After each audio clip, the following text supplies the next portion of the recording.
welcome you to Back to School Night. Before we really get started, I just wanted to point out that this video does have YouTube translation. You can just follow these steps if you need it translated into another language here. So my name is Bryan Villalobos. I'm part of Student Services. More specifically, I am a substance abuse prevention specialist. So a little bit about me. I'm originally from El Salvador. I came to the United States when I was about 4 years old. I grew up here, and I got my education here and everything. Most of my family lives here now. Recently, I bought my first house with my wife back in about April, so right when COVID was starting to pick up, and so doing the process of buying a house during COVID was not easy, but we somehow got it done. We have one dog. His name is Teddy. We love him to death.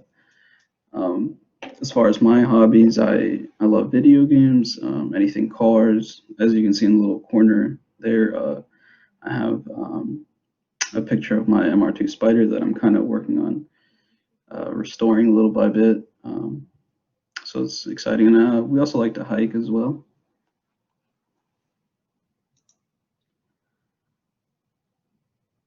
So a little bit about us and how we can help. SAPS, Substance Abuse Prevention Specialists. We conduct crafts, the craft assessment to kind of determine a student's level of substance use, see just how much they're using it, and things like that.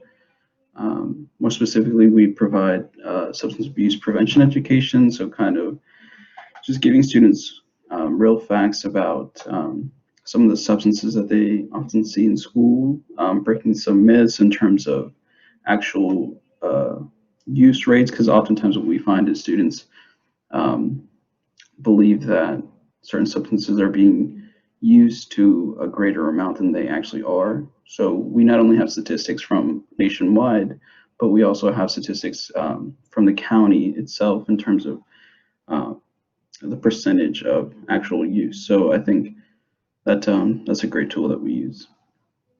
Along with that, we also do parent presentations that show current drug trends, because as we know, these things are kind of always changing, they're always evolving, there's different methods of concealment. So getting to know these can be very important in protecting our students. And lastly, we also are able to connect students and families with the Community Service Board of Fairfax County and Falls Church in instances where students and their families might need more intense assistance than we're able to provide in a school-based setting. Here is our contact info.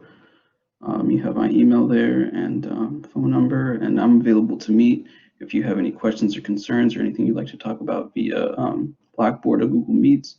You can just email me or call me, and we can set up a time that works.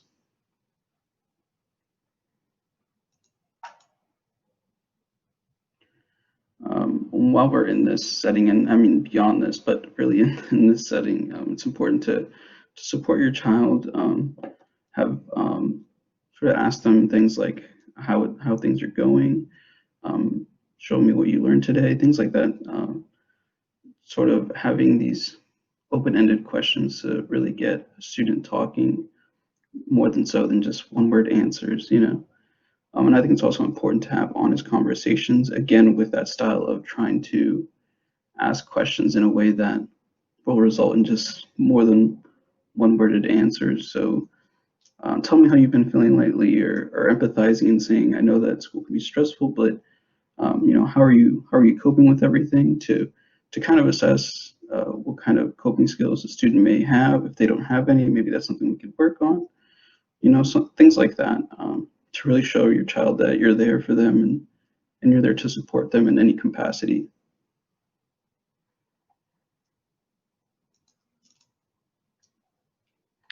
And that's all I have for you guys. Thank you so much.